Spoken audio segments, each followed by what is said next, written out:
तो हेलो बच्चों, मेरा नाम अंकित शुक्ला है। मैं यहाँ पे फिजिकल केमिस्ट्री का फैकल्टी हूँ। ठीक है, आज हम लोग थर्मोडायनेमिक्स में आइसोथर्मल प्रोसेस के लिए वर्क डन कैसे कैलकुलेट करते हैं वो हम समझने वाले हैं। ठीक है, तो जैसा आपको पता है कि आइसोथर्मल का मतलब क्या है कि ऐसा थर्मोडायनेमिक प्रोसेस जहां पे टेम्परेचर क्या रहता है, कांस्टेंट रहता है थ्रू आउट द प्रोसेस। अगर टेम्परेचर कांस्टेंट है तो हम ये बोल सकते हैं कि डेल्टा टी जो होगा वो आइसोथर्मल प्रोसेस के लिए क्या होगा, जीरो होगा। ठीक है, अब हम अगर बात करें तो जो भी हम कैलकुलेशन करते हैं वो ज्यादातर हमारे सिलेबस में जो है वो हम आइडियल गैस के लिए करते हैं। तो हम अगर लिखें कि आइडियल गैस के लिए वर्क डन का कैलकुलेशन कैसे करें, तो आइडियल गैस अगर है तो आइडियल गैस के लिए हम ये बोल सकते हैं इस आइडियल गैस इक्वेशन से पीवी इक्वल टू क्या होगा, एनआरटी होगा। अब अगर ये आइसोथर्मल प्रोसेस है तो टेम्परेचर इसका क्या रहने वाला है, कांस्टेंट रहेगा।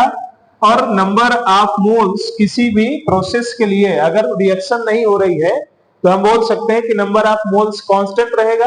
और अगर मोल कांस्टेंट रहेगा, आर भी पहले से ये क्या है, कांस्टेंट है, तो हम ये लिख सकते हैं कि पीवी इक्वल टू कांस्टेंट। और अगर पीवी इक्वल टू कांस्टेंट लिखे तो हम ये आइसोथर्मल की कंडीशन होती है आइडियल गैस के लिए। तो हम क्या लिख सकते हैं यहां से, P1 V1 equal to P2 V2। ठीक है, पहली स्टेप तो ये हुई। दूसरा हम क्या लिख सकते हैं, अगर हमको वर्क डन कैलकुलेट करना है तो वर्क डन के लिए हम क्या लिखेंगे, सबसे पहले बेसिक। अच्छा, वर्क डन दो तरीके से हो सकता है।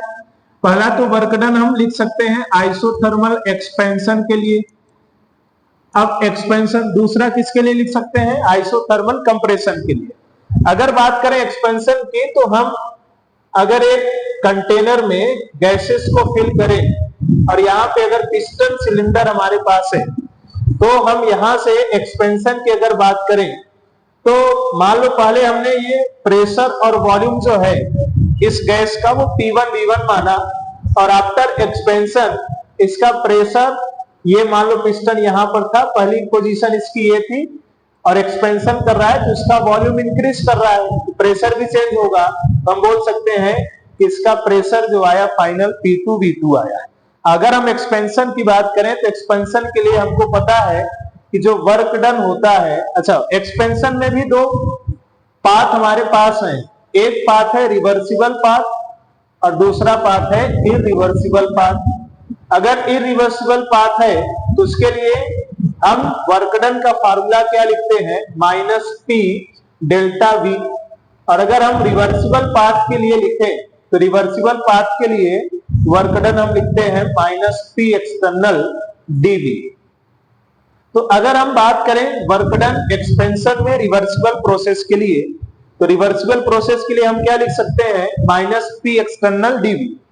अब वर्क डन को अगर हम थोड़ा सा मैनिपुलेट करें इस फार्मूले को आइडियल गैस के लिए, तो आइडियल गैस के लिए P इक्वल टू क्या लिख सकते हैं, nRT/V। तो हम प्रेशर की जगह यहां पे लिख दिए -nRT/V, और यहां से जो dV है ब्रैकेट से इसको बाहर कर लेते हैं, इसको लिख सकते हैं P की जगह पे nRT/V और dV। अच्छा, हमको पता है कि मोल और R और टेम्परेचर आइसोथर्मल के लिए क्या होंगे, कांस्टेंट होंगे। तो हम ये लिख सकते हैं work done equal to -nRT बाहर कर लें और यहां से इंटीग्रेट कर दें 1/V dV। अच्छा, इसको कहां से कहां तक इंटीग्रेट करना है, तो हम फर्स्ट प्रोसेस जो हमारा V1 था, V1 से V2 तक हम इसको क्या कर देते हैं, इंटीग्रेट कर देते हैं। तो अब बताओ इसके लिए हम वर्क डन क्या लिख सकते हैं, -nRT। अच्छा, आपको पता है कि अगर इंटीग्रेशन में 1/x dx का इंटीग्रेशन अगर देखा जाए तो होगा ln x। ठीक है, तो हम यहां से 1/v dv को क्या लिख सकते हैं, हम लिख सकते हैं ln v। और ये ln v हमारी लिमिट कहां से कहां तक है, तो लिमिट हमारी V1 से V2 तक है। तो हम अगर इंटीग्रेशन में लिमिट की बात करें तो upper limit minus lower limit लिख सकते हैं। तो हम वर्क डन क्या लिख सकते हैं, -nRT। अच्छा, यहां पे अगर हम लिखें अपर लिमिट तो क्या आएगा, ln V2 माइनस में लोअर लिमिट ln v1 लिख सकते हैं। ठीक, अब अगर हम इसको और आगे मैनिपुलेट करें तो हमको पता है लॉग का फॉर्मूला क्या लिख सकते हैं, log x by y equal to क्या लिख सकते हैं, log x minus log y। तो अगर हमारे पास ln v2 माइनस v1 है तो इसको हम क्या लिख सकते हैं वर्क डन के लिए, वर्क डन के लिए लिख सकते हैं माइनस n RT और इसको लिख सकते हैं ln v2 बाई v1। तो हमारा ये फॉर्मूला यहां से बन गया। ये फॉर्मूला किसके लिए है, रिवर्सिबल प्रोसेस के लिए, जब क्या हो, गैस एक्सपेंड कर रही हो। अच्छा, हमको पता है कि इस कंडीशन में P1 V1 की जगह P2 V2 लिख सकते हैं। तो बोलो हम यहां से V2 बाई V1 को क्या लिख सकते हैं, V2 बाई V1 को अगर हम लिखना चाहें V2 बाई V1 को, तो यहां से क्या लिख सकते हैं, P1 बाई P2 लिख सकते हैं। तो हम यहां से V2 बाई V1 को रिप्लेस करेंगे और यहां से दूसरा फार्मूला हमारे पास आएगा माइनस n RT ln, अच्छा V2 बाई V1 को वहां से हम क्या पुट कर सकते हैं, P1 बाई P2। तो ये हमारे पास दो फार्मूला बन के आया।